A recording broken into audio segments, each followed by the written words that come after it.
Olá, amigos, 16 de outubro de 2014, cidadão de olho na segurança pública.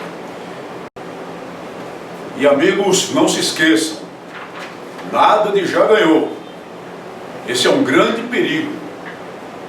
Os institutos de pesquisa e mesmo o Datafolha e o Ibope, que falharam grotescamente nas avaliações do primeiro turno, incluindo as pesquisas de boca de urna que erraram para menos em relação a Aécio Neves em 10%, dão uma vantagem pequena, continuam a dar uma vantagem pequena, mas aparentemente estável, e portanto o empate técnico entre ele como majoritário, com aproximadamente 51% dos votos válidos, em relação à atual governante, Dilma Rousseff, que teria 49% dos votos válidos. Outros institutos não tão afamados dão uma distância muito grande até nas intenções de voto de Aécio Neves. É muito provável que a realidade esteja no termo médio e que exista uma substancial diferença de intenções de voto.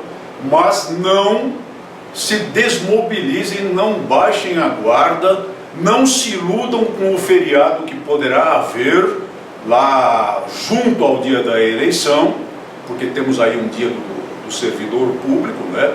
Dia comemorativo do servidor público antecipado, e compareçam em massa às urnas para oferecer ao Brasil aquilo que é necessário neste momento, uma alternância de poder, uma salutar mudança de poder.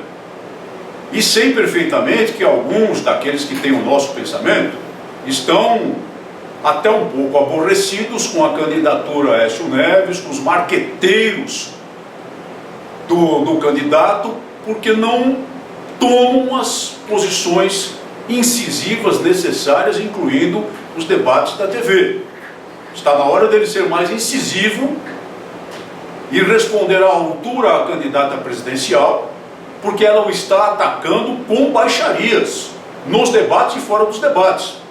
A mais recente façanha dela é dizer que ele, Aécio Neves, tem 11 parentes próximos empregados no governo de Minas Gerais. Essas coisas têm que ser respondidas com a recomposição da verdade e com respostas à altura. Uma candidata que, quando fala de improviso, não consegue unir duas ideias com Dilma Rousseff, estranhamente articula-se bem nos debates da TV. Será que não tem um pontinho eletrônico lá no ouvido dela? Essas coisas precisam ser utilizadas adequadamente, sem xingamentos, sem palavrões, sem nada, mas de modo incisivo pelo candidato. Mas não se abatam por isso, e nem pela posição de Marina Silva, que foi a público tardiamente declarar um apoio quando o eleitorado dela já tinha aderido a Aécio Neves, tentando passar a ideia de que ele assumiu compromissos em relação a ela para não se mostrar perdedora no processo eleitoral. E isso causa uma certa antipatia, pode até provocar um aumento do nível de rejeição ao candidato. Neste momento, senhoras e senhores, é necessário tirar o Brasil das garras do maligno poder que nós temos hoje nos gabinetes federais, e que se encastelou, se instalou como um câncer em toda a máquina da administração pública do país.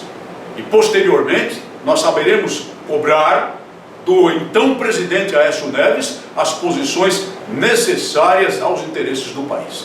Não se desmobilizem, não há vitória certa.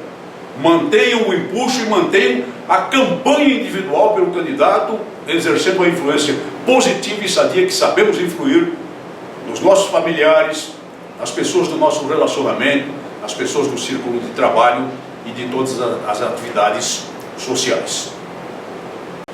É impressionante a repetição da incompetência no exercício do cargo de ouvidor das polícias do estado de São Paulo. O partido do governo, agora reeleito, o governador Geraldo Alckmin terá mais 4 anos de mandato, o PSDB, tem insistido, por questões de conveniência política, em conduzir a esse cargo pessoas ligadas não ao PSDB, não, mas ligadas a partidos da esquerda mais radical. Muitos notórios esquerdistas bem mais à esquerda do PSDB.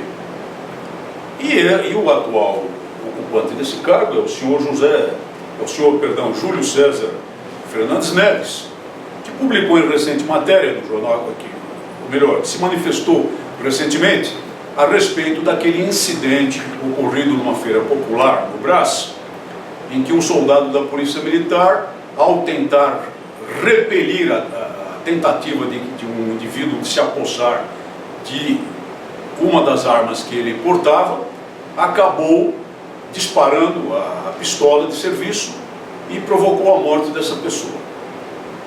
Uma gritaria, foi preso, autuado em flagrante delito, quando as imagens eram muito claras, no sentido de que ele não fez mais do que repelir aquela injusta agressão e poderia talvez ter até evitado o disparo, mas se ele aconteceu, não foi com a intenção de matar, foi efetivamente um disparo acidental, e sendo um crime culposo, isso deveria ter lhe permitido, mesmo sendo autuado em flagrante, imediatamente ter sido liberado, imediatamente ter sido posto em liberdade, conforme determina expressamente o Código de Processo Penal Militar para casos de crime culposo, e o homicídio não é exceção.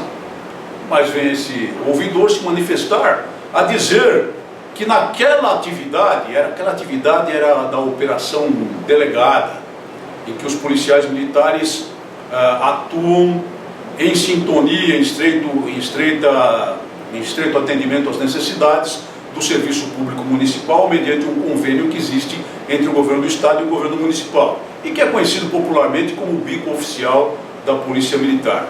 Então vem esse ouvidor dizer que naquelas condições o policial militar não deveria portar arma de fogo. Muito interessante. O policial militar está em serviço o tempo todo, até mesmo nas horas de folga. E quando há os levantes do crime organizado, ele é perseguido e caçado nas horas de folga, e frequentemente assassinado na frente da própria casa, na frente da própria família, exatamente por ter a condição de policial, de agente público armado do Estado, de cidadão em armas que está lá para a defesa da sociedade. Ele precisa da arma o tempo todo, em qualquer circunstância, e muito especialmente nas ocasiões em que ele está oficialmente de serviço, devidamente identificado pelo uniforme, que é o caso da Operação Delegada também. E esse despreparado ouvidor da polícia vem a público para dizer uma barbaridade, uma besteira enorme dessa.